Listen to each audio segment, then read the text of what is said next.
Welcome to a Sherlock Holmes mystery. A chapel sealed, a candle burning past midnight, and a corpse found kneeling at the altar. Whispers of a family curse return just in time for Christmas, but the flame hides more than it reveals. Before we begin, where are you listening from tonight?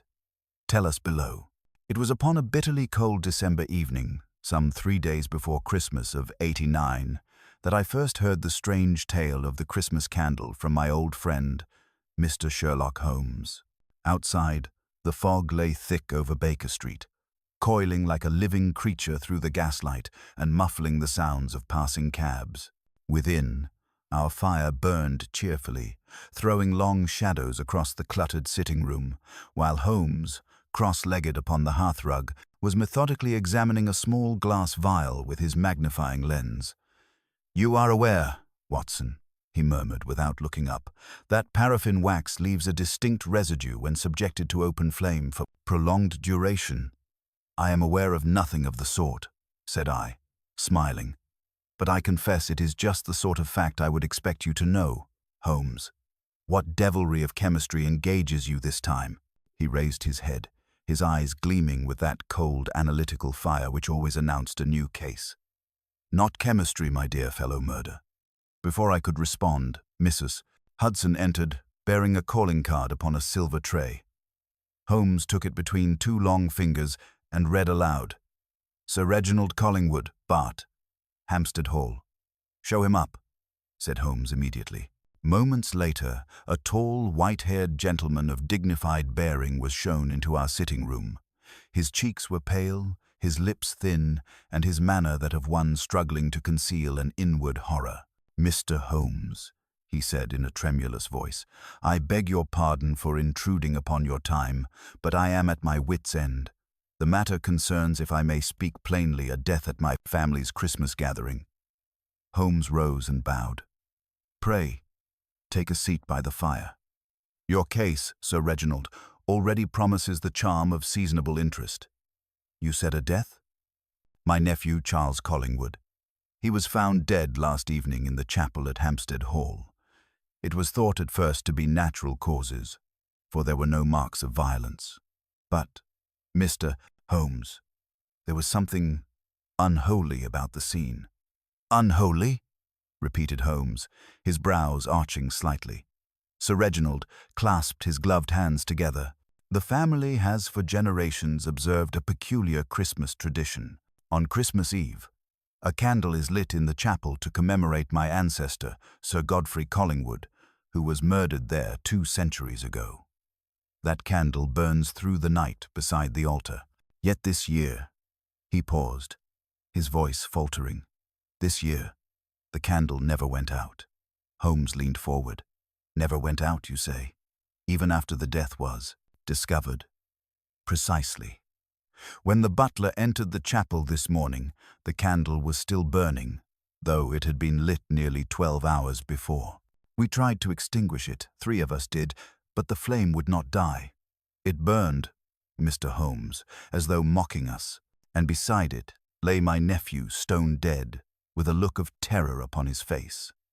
Watson set down his cup with a clatter. "Surely, sir, you do not mean to suggest the supernatural?" Sir Reginald gave a faint, miserable laugh. "I am a man of science, doctor. I do not believe in ghosts. But this I cannot explain. My household is in uproar. The servants whisper of a curse renewed, and my sister Charles's mother is nearly mad with grief." Holmes had been silent throughout this recital, his fingers steepled beneath his chin. At length he said quietly, "You did well to come. There are few phenomena, Sir Reginald, that cannot be explained when approached without fear or superstition. Tell me who discovered the body." "My butler, Phelps. He entered the chapel at 7 this morning to prepare for family prayers." "And the candle, was it placed in its usual position?" "Yes, upon the brass holder on the altar, as it has been every year. It is an old wax candle, kept in a silver box, lit only once annually."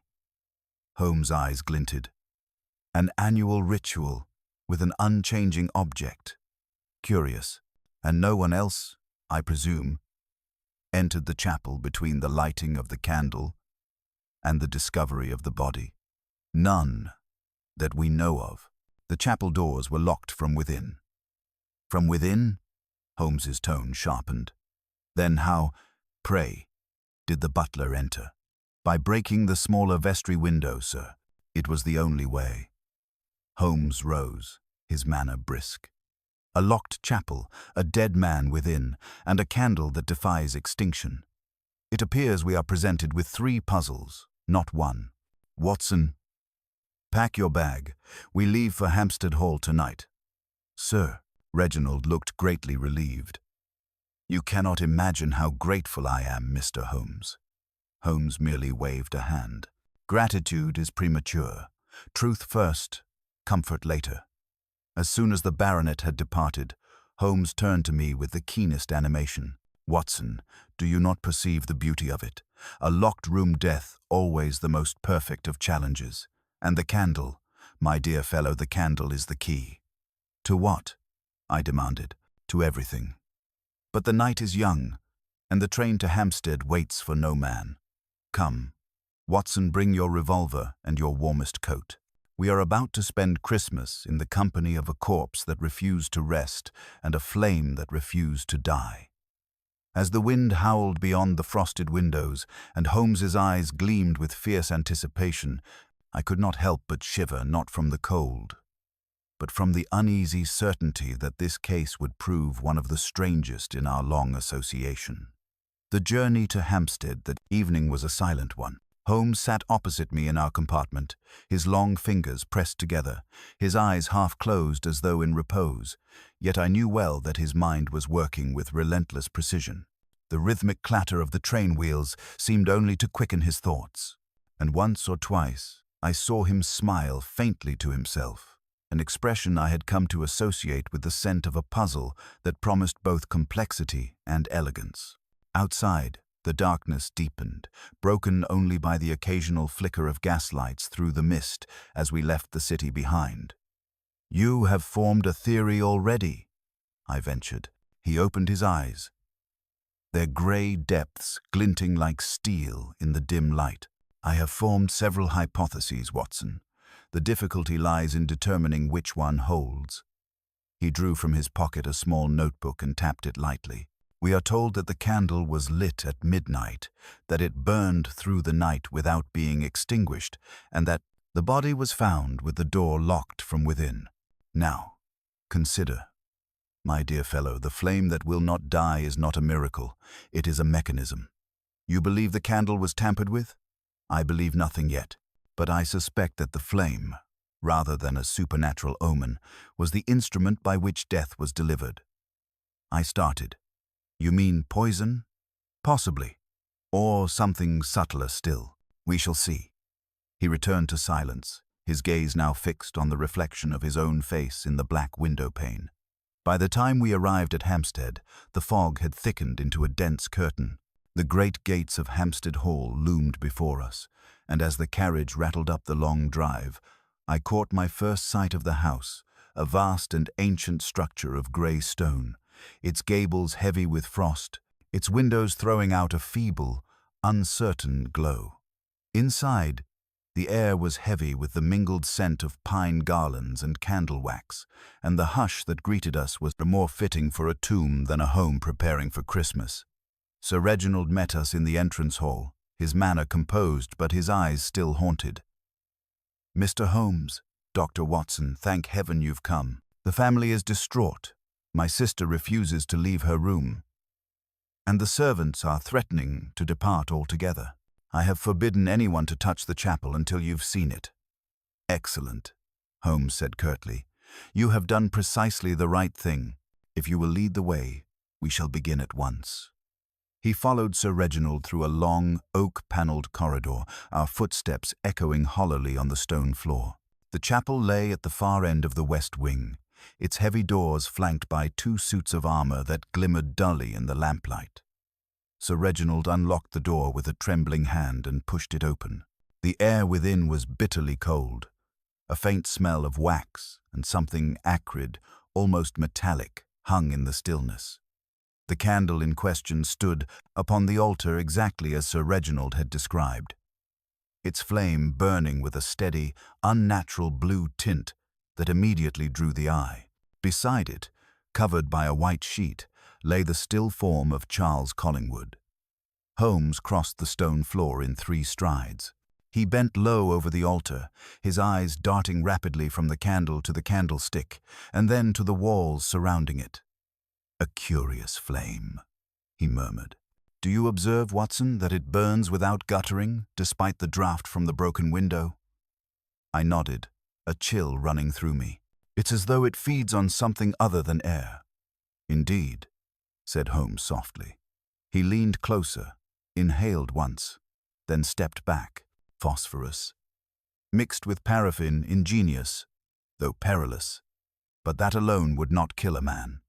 He turned his attention to the body. Pulling aside the sheet, he examined the face, pale and rigid with a fixed expression of terror. "No signs of violence," he muttered.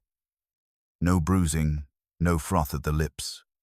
The eyes, however," he paused, touching the lids gently, "dilated pupils. A hint of yellow about the sclera. Watson, what does that suggest to you? Perhaps some form of asphyxiation or poison, as you said before." "Precisely.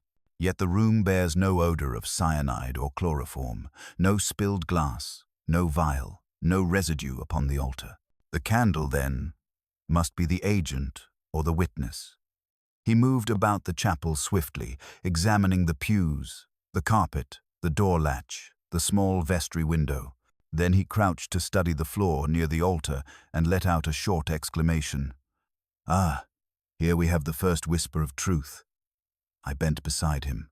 There, almost invisible against the dark stone, was a fine, powdery residue, grey, like ash, but arranged in a thin line stretching toward the base of the altar. "What do you make of it?" I asked. He smiled faintly. "I make of it, Watson, that this candle has burned, not merely with fire, but with purpose. Someone has used this altar as a stage and the flame as the actor. We are dealing not with superstition, but with intellect." He straightened and blew out the candle. The sudden darkness seemed to swallow the very air. "Come, Watson," he said quietly. "We shall require daylight, a microscope, and the cooperation of a most reluctant household. I believe, before morning, Hampstead Hall will yield its first secret."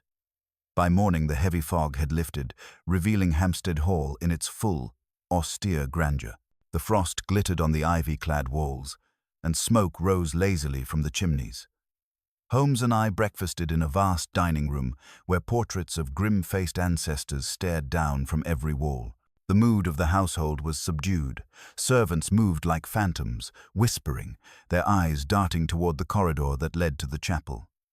Holmes ate sparingly, his mind plainly elsewhere.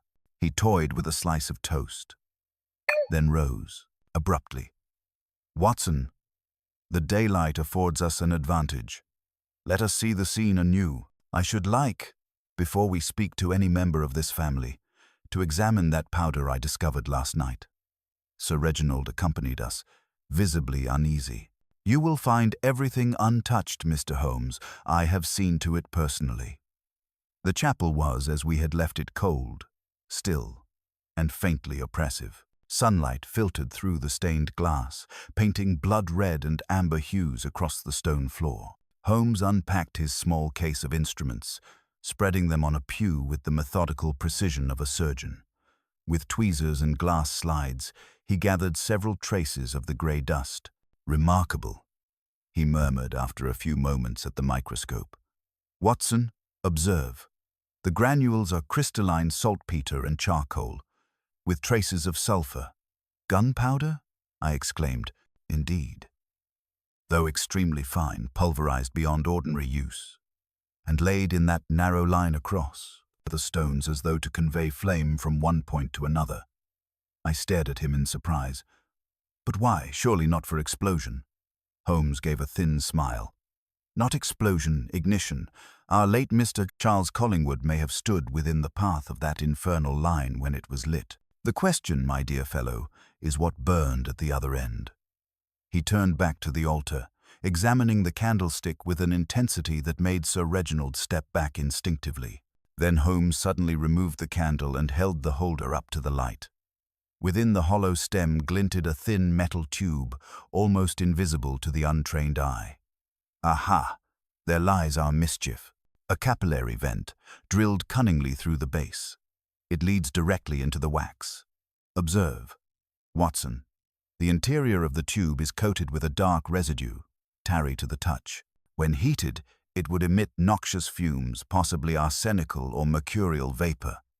Sir Reginald paled. Good heavens! You mean the candle was fashioned to poison him? Holmes replaced it carefully. That, or to frighten him to death. The effect would depend upon proximity and expectation. But there is design here, deliberate, practiced design.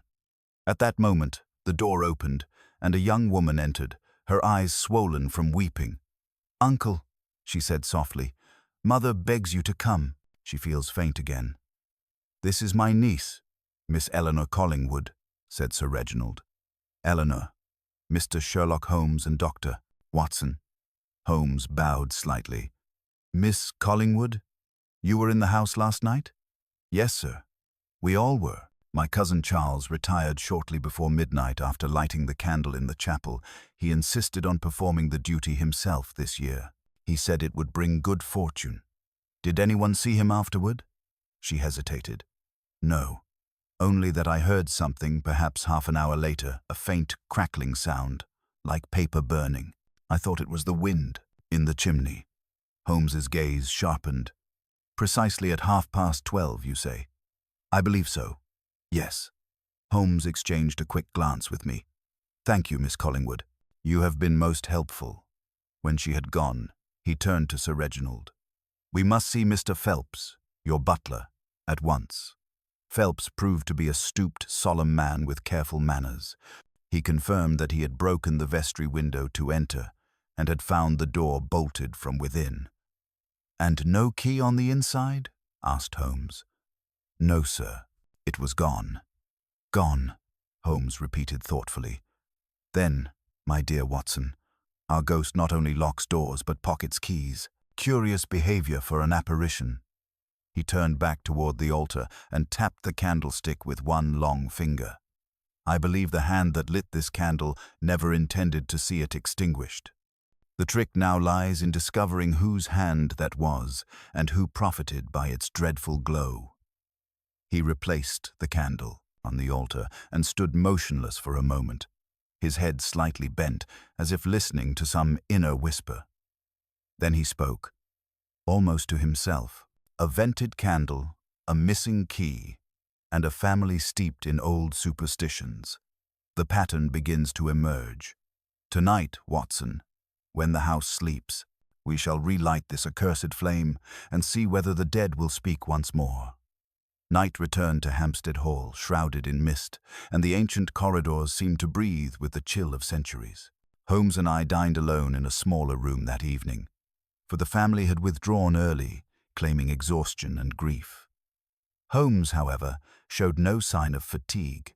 His eyes gleamed with that peculiar brightness that always accompanied his deepest concentration. He had scarcely touched his meal and instead spent the time sketching diagrams on the tablecloth with the handle of his fork lines, circles, arrows, and annotations that to me were an indecipherable code. When at last the clock struck 11, he rose and reached for his overcoat. "Come, Watson. The household sleeps. The time for observation is upon us." We took a lantern and made our way to the west wing. The corridors were utterly silent, save for the faint ticking of distant clocks. At the chapel door, Holmes knelt to examine the lock by lamplight. "Repaired," he murmured. "Our butler has been industrious. No matter, it will open again as easily as before." With a slender steel instrument, he lifted the latch in a moment, and we stepped once more into the cold, echoing stillness of the chapel. Holmes set the lantern upon the altar rail, its light flickering across the marble and brass. "Observe, Watson. I have prepared a small draught of mercury vapor in a sealed tube. It will simulate the conditions of the original candle should the same venting be employed. Let us see if the reaction reproduces the peculiar properties described." He reinserted the candle into its holder and, with the utmost care, ignited it. The flames sprang up steady, blue, and eerily silent. Holmes watched it without blinking. "Note the hue, Watson. The impurities in the vapor, a common method among chemists seeking prolonged combustion. But prolonged combustion implies also the slow diffusion of poison if one stands close enough to inhale it." I felt an involuntary shudder. Then Charles Collingwood may have poisoned himself without knowing it. Holmes shook his head. "No. The angle of the vent suggests deliberate placement toward a standing man at the altar's left side, precisely where, I am told, your cousin stood when he prayed. The hand that drilled this channel understood both chemistry and revenge." Before I could reply, there came a faint creak from the vestry door behind us. Holmes extinguished the lantern with a sharp motion, plunging the room into darkness save for the ghostly candle flame. Footsteps approached, slow, cautious, hesitant. I tensed, my hand, instinctively reaching for the revolver in my pocket. Holmes whispered, "Remain still." The figure stepped closer, barely visible in the dim glow. Then, with a flick of his match, Holmes illuminated the intruder's face. It was Phelps, the butler. "Ah," said Holmes calmly. "A midnight devotion, Mr. Phelps? Or perhaps an errand less spiritual?" The man froze, his pallor turning ghastly in the light. "I heard a noise, sir. Thought perhaps the wind." Holmes regarded him keenly. "You've been most attentive to this chapel of late. Tell me, did you replace the candle after Mr. Charles's death?" The man hesitated too long. "It was my duty, sir, to keep the altar in order." "Indeed. And to conceal the key, no doubt?" Holmes stepped closer. "You removed it from the door before breaking the window to create the illusion of a locked chamber. A clever ruse, but not clever enough." Phelps trembled visibly. "You've no proof, Mr. Holmes. No proof at all." Holmes smiled faintly. "On the contrary, I have the powder, the vented candlestick, and your own fingerprints upon the inner rim. But even without those, your presence here tonight betrays you. You came to retrieve the true candle, the one that burned your victim's life away. Unfortunately for you, I have already substituted it with a harmless replica." The man gave a strangled cry and sank to his knees. "I didn't mean for him to die, only to frighten him. He ruined my daughter. Sir, cast her aside as if she were dirt. I thought to give him a lesson, not to kill him." Holmes's voice softened, though his gaze remained iron. "Vengeance is a flame that burns beyond the wick, Phelps. You lit it, and it consumed you both." He signaled me, and together we led the trembling man from the chapel. Sir Reginald, roused by the commotion, met us in the corridor, his face ashen as Holmes quietly relayed the confession. When at last the butler was handed to the constable, summoned from the village, Holmes returned to the altar, where the candle still burned serenely. He regarded it for a long moment, then blew it out with a single breath. "The candle that never went out," he murmured. "How poetic that it should end in darkness. Yet it was not the flame that killed Watson, but the folly that fed it." As we left the chapel behind, the first faint strains of dawn crept through the windows of Hampstead Hall. The house, which had been steeped in fear and superstition, now stood silent in the grey light, its ghosts, both literal and moral, finally laid to rest. The dawn, after Phelps's confession, was bleak and soundless. Frost clung to every window of Hampstead Hall, and a pale mist drifted over the gardens like the lingering breath of the night's sorrow. Holmes had not slept. When I entered the drawing room, I found him seated by the fire, his dressing gown wrapped loosely around him, a half-smoked cigarette in one hand and the other tapping restlessly against the arm of the chair. His violin rested untouched on the table, a sure sign that his mind was not yet at peace. "You are troubled," I said, pouring myself a cup of coffee. The case is solved, is it not? Phelps confessed. The motive was clear, and the evidence undeniable. Holmes did not answer at once. His gaze was fixed on the grey light seeping through the curtains. Solved, perhaps, in the eyes of the law, he murmured, but not in mine. Confession is the weakest form of proof, Watson. It relieves the conscience, not the intellect. Something still offends the order of reason here. I knew better than to argue. Holmes's intuition was seldom wrong. Then what troubles you? I asked. He rose suddenly and began pacing the room. Consider this. Phelps claims to have meant only to frighten the young man to simulate the curse, nothing more. Yet the device he constructed was far too efficient for mere terror. The chemical mixture, the drilled vent, the timing it bespoke precision, not impulse. And who supplied him with that precision? A butler, however diligent, does not happen upon arsenical vapor by accident. I frowned. You suspect an accomplice? Not suspect, no. He stopped before the window, the morning light glinting off his sharp profile. Phelps may have been the instrument, but someone else composed the tune. He lacked both the knowledge and the nerve to act alone. A knock at the door interrupted us. Miss Eleanor Collingwood entered, pale but composed, her gloved hands clasped tightly together. "Mr. Holmes," she began, "I had to see you before you depart. My uncle is distraught, and Mother cannot bear the thought of scandal. Will the police take Phelps away?" "They will," Holmes said gently. "Justice must take its course. Yet tell me, Miss Collingwood, did you know of the quarrel between your cousin and Phelps's daughter?" A faint color rose to her cheeks. "I did." Charles behaved shamefully. "But Mr. Phelps's anger, surely that is explanation enough." "Anger explains much," Holmes replied, "but not craftsmanship. Someone guided his hand, someone who understood how to make a candle burn poison instead of light." She hesitated, and for the briefest instant her eyes flickered toward the door. Holmes caught it at once. He stepped closer. "Miss Collingwood, whom are you shielding?" Her composure broke. She sank into a chair, pressing a handkerchief to her face. "I never meant for him to die," she whispered. "It was I who gave Phelps the design. I studied chemistry at Girton, you see. I meant only to teach Charles a lesson, to frighten him into leaving. He had destroyed so many lives, ruined so many promises. I thought if he saw the candle burn beyond its nature, he might believe in retribution again." Holmes regarded her with an expression I could not read, neither pity nor condemnation, but something more human than either. "And when he died, I wanted to confess," she sobbed, "but Phelps begged me to let him take the blame. He said his life was already finished, and mine had scarcely begun." Holmes was silent for a long while. The clock ticked, slow and mournful, filling the pause between them. Finally, he spoke quietly.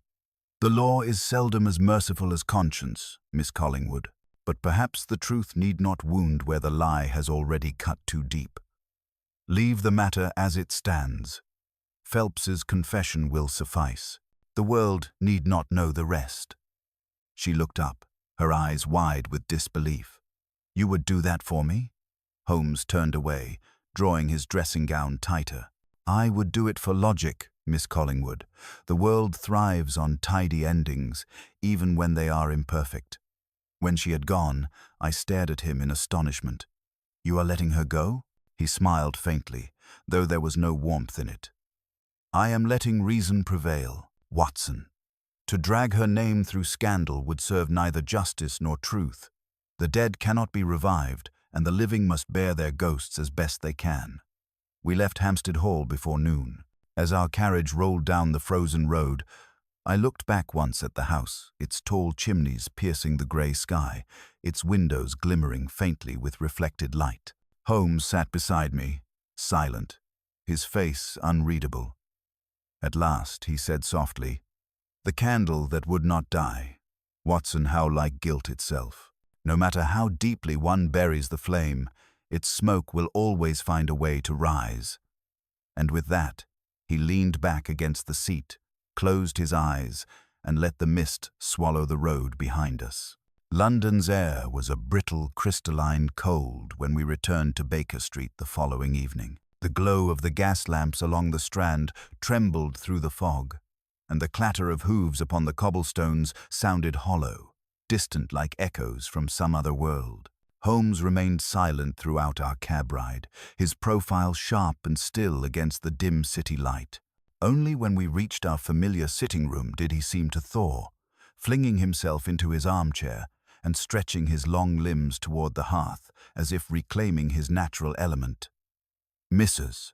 Hudson had left the fire blazing and a pot of tea warming on the tray. I poured him a cup, though he appeared scarcely aware of it. His gaze was fixed on the flames, as though they concealed the secret of the entire universe. "At last," I ventured, "you may rest. The Hampstead affair is over." "Over?" he repeated softly, as if testing the word for meaning.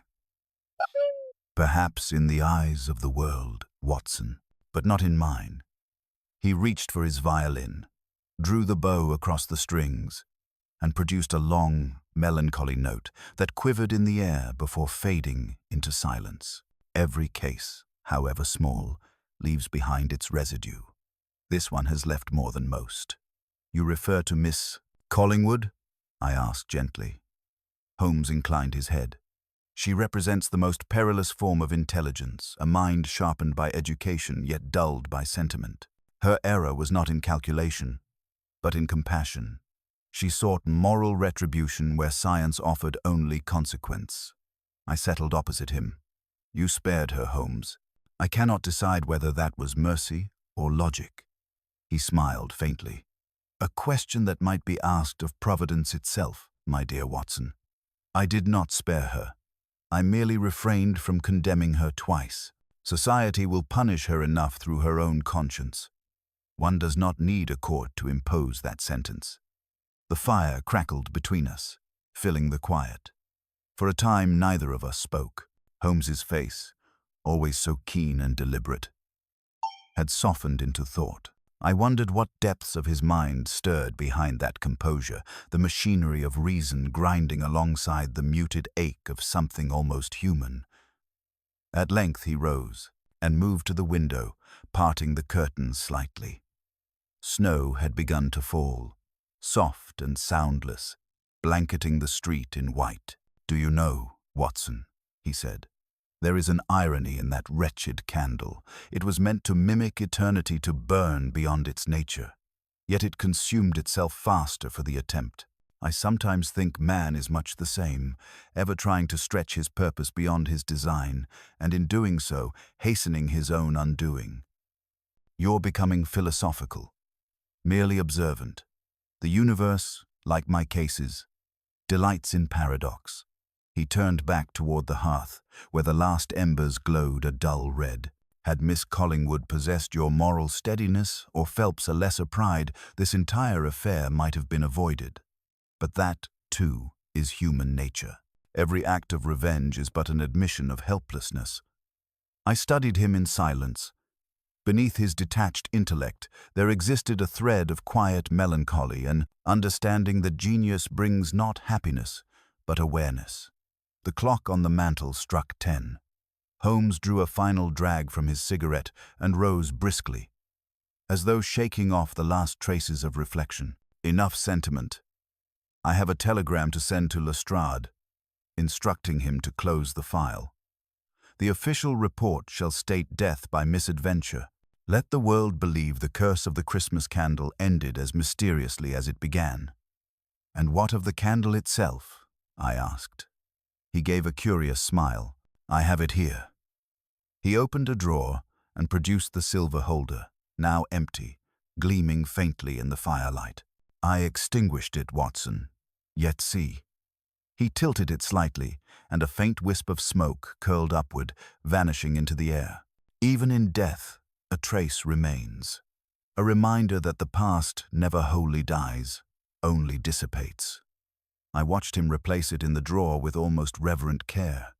"You mean to keep it?" "As a specimen," he said lightly.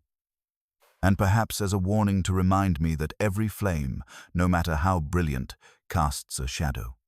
Later, as I prepared for bed, I heard him once more draw the bow across his violin. The melody was low, almost spectral, a lament rather than a tune. It carried through the corridors of Baker Street like the echo of that cursed candle, fragile, enduring, and full of unsaid meaning.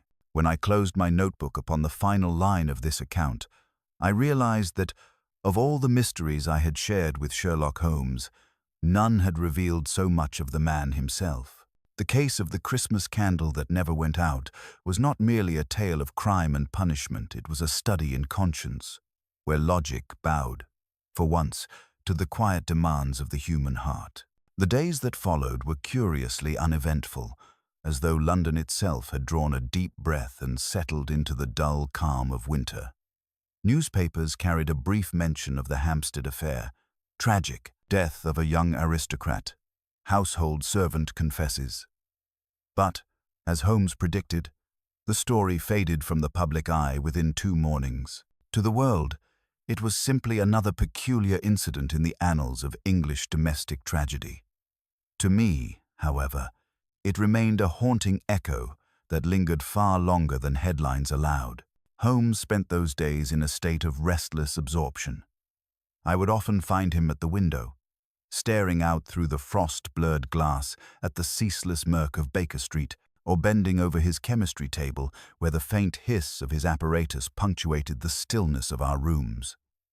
He spoke little of the case, but I could tell that his mind had not left Hampstead Hall entirely. Every now and then, he would glance toward the drawer that held the extinguished candlestick, as though expecting it to betray some final whisper of its secret. On the 3rd evening, as twilight thickened and the fire burned low, a telegram arrived. Holmes opened it, without a word, and handed it to me. It read, "Pelps found dead in cell, this morning apparent self-inflicted, inquest to follow." Lestrade, I looked up in horror. Good heavens, Holmes, the man has taken his own life. Holmes's expression did not change. He folded the paper with quiet precision and placed it on the mantel. "It was inevitable," he said softly. "For some, guilt is the final cell from which there is no escape." I hesitated. "Do you suppose Miss Collingwood knows?" He nodded. "I telegraphed her this afternoon. Her reply came before yours." He handed me another slip of paper, her handwriting elegant and restrained. "May his soul find the peace I have lost." The words were simple, but in them I read the full weight of despair that had hung over that cursed house. Holmes stood a moment longer, then moved to the violin and drew from it a single, trembling note that seemed to fill the air with resignation. "Two souls bound by one flame," he murmured, both consumed by it. "The logic of tragedy, Watson, is cruelly precise." I could not help but ask, "And do you feel no regret for letting her go?" Holmes looked at me sharply. "Regret? No. The law might have condemned her body, but her spirit is already imprisoned. There is no harsher sentence than to live under the memory of one's own design. Besides," he smiled faintly, "I am not the law. I am merely its occasional instrument." That night, sleep eluded me. I lay awake, listening to the soft creak of the house, the distant rumble of passing cabs, and the occasional muted sigh of Holmes's bow across the strings. The melody was neither cheerful nor wholly mournful. It seemed to hover between pity and detachment, a reflection of the man himself. In the days that followed, Holmes's energy returned, though in quieter measure. He took 2 small cases, one concerning the theft of a racehorse in Sussex, another involving an anonymous letter sent to a city banker, but he approached both with the easy indifference of a man moving through motions rather than passions. It was only when I remarked upon the approaching holiday that his eyes brightened faintly. "Christmas," he said, almost musingly. "Strange institution. The world insists upon joy, even when it has none to give. Yet perhaps it serves its purpose a momentary truce between folly and wisdom." I laughed. "Then you'll attend the dinner at my brother's house after all?" He raised an eyebrow. "I? At a family gathering?" My dear Watson, I would sooner interrogate a lunatic asylum, but you must go. You at least are capable of finding cheer where others find merely noise. And so, on Christmas Eve, I left him there alone in our rooms, surrounded by papers, pipe smoke, and the quiet hum of thought. Snow had begun to fall again, heavy and soundless, cloaking London in a hush that even the city's restless heart could not disturb. As I stepped into the carriage, I glanced back through the upper window of Baker Street. Holmes stood there, outlined against the warm lamplight, his silhouette distinct against the fogged glass. For a moment, I thought I saw him lift something small, perhaps that cursed candlestick, and hold it up to the flame of a match. The light flared briefly, then vanished. When I returned late that night, the room was dark, except for the dying fire. Holmes sat motionless in his chair, the candle holder before him on the table, its surface faintly tarnished, as though touched by soot. "You've been at work again," I said quietly. He looked up with that faint, inscrutable smile. "Merely an experiment, Watson.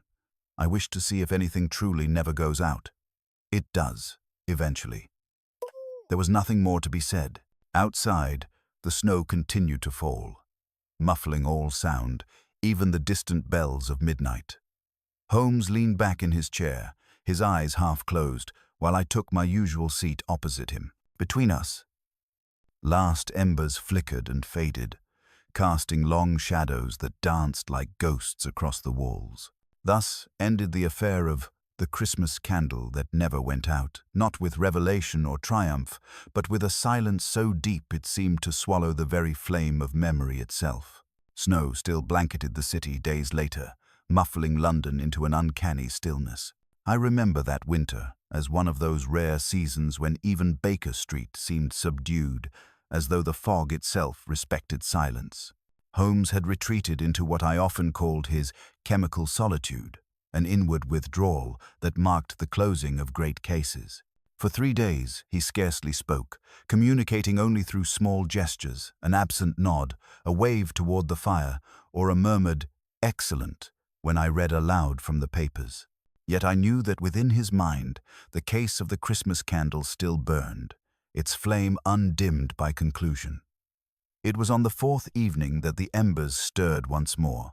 I had been writing notes for an article summarizing the affair when Holmes, who had been standing motionless by the window, suddenly exclaimed, "Watson, come here at once." I joined him. Outside, a thin figure in a dark cloak had just emerged from the fog and was climbing our steps. Moments later, there came a knock upon the door. Mrs. Hudson entered a minute later, her expression uneasy. "A lady to see you, Mr. Holmes. Says her name is Collingwood." Holmes gave a short nod. "Show her in." Miss Eleanor Collingwood stepped forward, her complexion pale beneath the lamplight. She looked older. Grief had carved delicate shadows beneath her eyes. In her hands she carried a small wooden box bound in faded ribbon. "I had no right to come," she said softly, "but I could not rest until I told you everything. The truth weighs heavier than secrecy."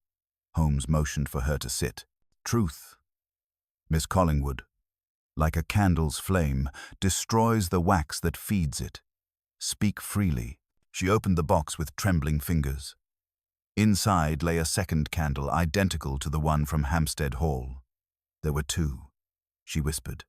"I made them both. Phelps insisted we keep the other hidden, should the first fail to frighten him. After your departure, I found this in the cupboard of my cousin's old room. I think Charles meant to relight it himself." Holmes's expression hardened. "Then your cousin knew of the ruse?" Tears welled in her eyes. "I believe he suspected. There was a letter among his things addressed to me, though unfinished." She withdrew a folded paper and handed it to Holmes. He read it silently, his face unreadable. Then he passed it to me. The letter, though brief, was unmistakably remorseful. "If this candle burns tonight, it will be my own doing. I have wronged too many and must face what comes. Perhaps light will forgive what darkness cannot." When I looked up, Eleanor had bowed her head in silence. Holmes replaced the letter gently. "So he chose his own punishment," he said at last. "The instrument of fear became the symbol of atonement. I should have foreseen it." She looked at him through her tears. "Then you forgive me?" Holmes's gaze softened, though his voice remained steady.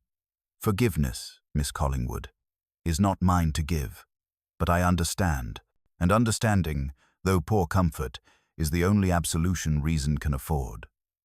He rose, closed the box, and handed it back to her. "Keep it. Let it remind you that light and guilt are rarely far apart. Do not destroy it, merely see that it is never lit again." She nodded, clutching the box to her chest. "Thank you, Mr. Holmes. You have given me peace." When she was gone, I turned to him. "You believe her story?" "I do," he said quietly. "Her confession aligns with every remaining anomaly. The locked door, the timing, the second candle, it completes the circle. Strange, is it not, that in the end, each participant became both victim and culprit?" I could not answer. The case, which had begun with whispers of the supernatural, had ended in a tangle of remorse, guilt, and fatal conscience. More human, and thus more tragic, than any ghost story, Holmes resumed his seat by the fire, lighting his pipe with deliberate calm. "You see, Watson," he said after a long pause, "there lies the danger of sentiment ungoverned by reason. It creates the illusion of justice while committing the cruelest injustice of all to oneself. The world is full of such candles, small flames of intention that burn far longer than their makers intended." He leaned back, the smoke from his pipe curling upward like a spectral wisp, echoing the last breath of that fatal candle. Outside, the snow had ceased. The fog thinned, revealing a faint glow of lamplight on wet cobblestones. Holmes watched the reflection dance upon the window pane, his features softened by the flicker. "Mark it well, my dear Watson," he said quietly. "Every light that refuses to die leaves a shadow that never fades." And so ended, truly ended, the case of the Christmas candle that never went out, not in the brilliance of discovery, but in the muted glow of understanding, where reason met remorse, and both bowed to the quiet persistence of truth. The final week of December passed with a stillness unusual even for Baker Street. Christmas came and went without ceremony. Holmes, never fond of social rituals, declined every invitation that crossed our threshold. He remained cloistered in our rooms, immersed not in cases, but in reflection. There was no bustle of clients, no rattling telegrams, no hurried preparations. Only silence, punctuated by the occasional creak of floorboards, the low rumble of the fire, and the soft, haunting strains of his violin echoing through the nights. On New Year's Eve, I returned from an afternoon walk in Kensington Gardens to find Holmes seated at the table, reviewing something with extraordinary intensity. Spread before him were the chemical reports he'd requested from the university laboratory tests conducted on the candle remnants and the trace chemicals retrieved from the chapel floor. "Still chasing ghosts?" I asked gently, removing my gloves. He did not look up. "Not ghosts, Watson. Patterns. Ghosts are merely the residue of unsolved equations." I approached the table and glanced at the pages. "What do you hope to find?" "That I did not miss anything." His tone was clipped, but I heard the faint undercurrent of unease. "This case has already exposed too many miscalculations, personal and otherwise. I seek reassurance, if not resolution." I sat across from him. "The facts are in place, the roles understood, the chain of consequences mapped. You held your ground, Holmes, even when it meant bending the law to fit justice." He leaned back, fingers steepled. "And yet the candle still burned, even when no one touched it. It burned. Even when logic extinguished every ghost, it burned." "You mean metaphorically?" He nodded slowly. "Yes. And yet, there was something in that chapel, Watson, something more than arsenic and design. Not spectral, but moral. A weight, a presence. He paused. That chapel was a crucible. Every soul who entered it, Charles, Eleanor, Phelps, even myself, was transformed by its fire. I studied him. Holmes rarely spoke in such tones. They unsettled me, not for their strangeness, but because they revealed how deeply the case had impressed itself upon him. "What troubles you most?" I asked. He was silent for a long time. Then he said, "That Charles Collingwood lit the candle knowing it could kill him. That guilt is a self-chosen gallows. That remorse, once lit, cannot be unlit, only born." I stirred uncomfortably. "You've solved dozens of cases, Holmes. Why should this one linger so?" "Because it was not solved." His voice was low. It was endured.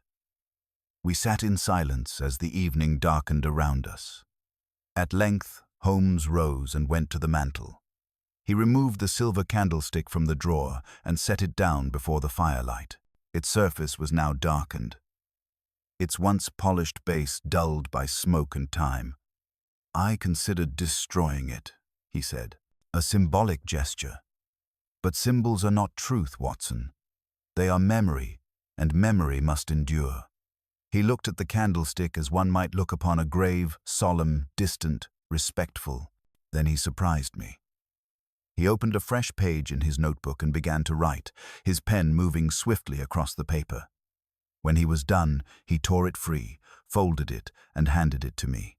"For your records," he said simply. I opened it and read, "Let it be recorded that in the affair of the Christmas candle, Sherlock Holmes permitted silence to close where the law would have shattered. Let it be known that justice was served, not by judgment, but by understanding. The truth, like the flame, was dangerous, yet necessary. Let it be remembered, not for its crime, but for its consequence." I folded the note carefully and placed it within my journal. That night, as the bells of midnight echoed from the city spires, Holmes and I stood by the window and watched snow fall once more over London. The streets below were quiet. No revelers, no cheering crowds, just stillness, clean, cold, and pure. "A new year begins," I said. Holmes nodded. "Yes, and still the world turns, dragging its candles behind it." I smiled faintly. "Do you think we'll ever see another case like this?" He exhaled slowly, the ghost of a smile on his lips. "I hope not, Watson. I've no desire to walk again through shadows that burn." And with that, he turned from the window and returned to his chair, where the fire still smoldered and the violin waited by his side. The world beyond resumed its quiet spin. But within 221B, the light burned low and steady, a final echo of the flame that, once lit, had changed us both. Thus ended the tale of the Christmas candle that never went out, not with a spark, nor with smoke, but with a silence so deep it illuminated everything. The new year began not with celebration, but with quiet, as though even time itself hesitated before stepping forward. Holmes rose late on the morning of January 1st, an uncharacteristic indulgence, while I had already been at my desk for an hour, reviewing my final draft of the case of the Christmas candle that never went out.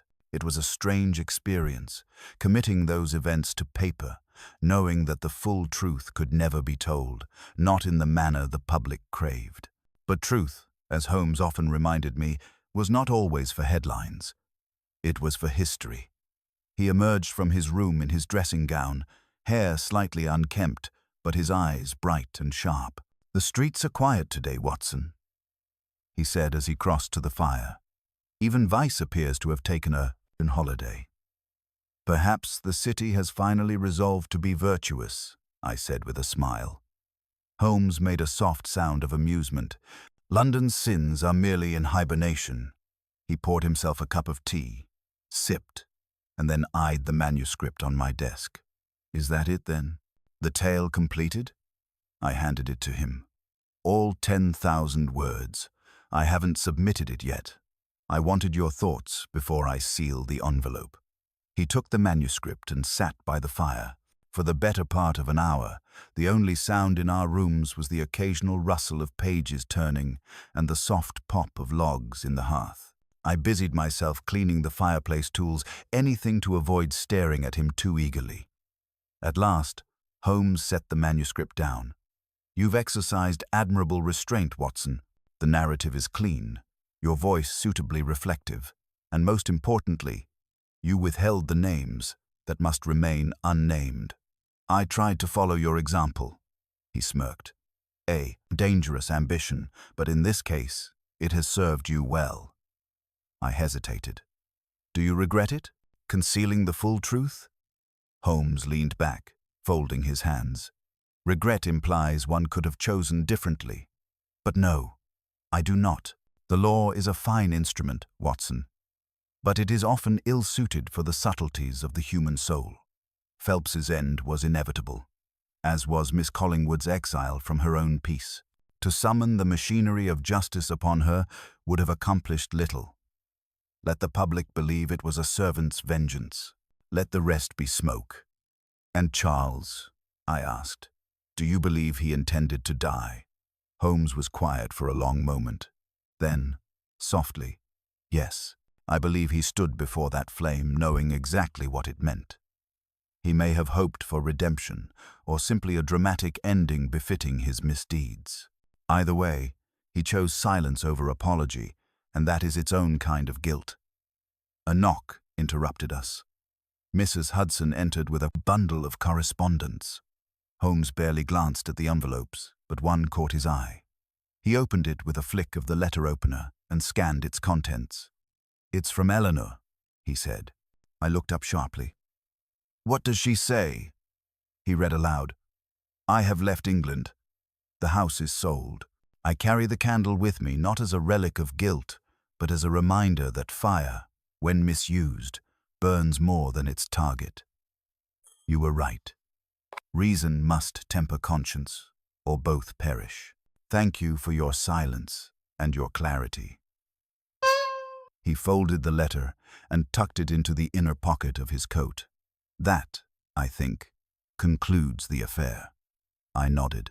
"Then perhaps now it may rest." Holmes stood, stretched, and walked to the window. Snow had melted from the rooftops, revealing the soot-stained brick beneath. Rest, yes, but not forgotten. A candle that burns unnaturally draws all eyes. The lesson is not in its light, but in its shadow. We said little more that day. I sent the manuscript to the Strand by noon, and Holmes disappeared into his archives in pursuit of something entirely unrelated, a string of jewel thefts in the West End. Life, as it always did, resumed its rhythm. But even weeks later, when the laughter of clients returned to our sitting room and Holmes's moods lifted with the arrival of spring, I would sometimes see him glance toward the drawer where the silver candlestick lay, not with fear nor fascination, but something closer to respect. For in that case, more than in any we had faced before, we were not merely observers of crime or servants of justice. We were witnesses to the flickering boundary between intention and consequence, between conscience and logic. And the flame, though extinguished, burned still.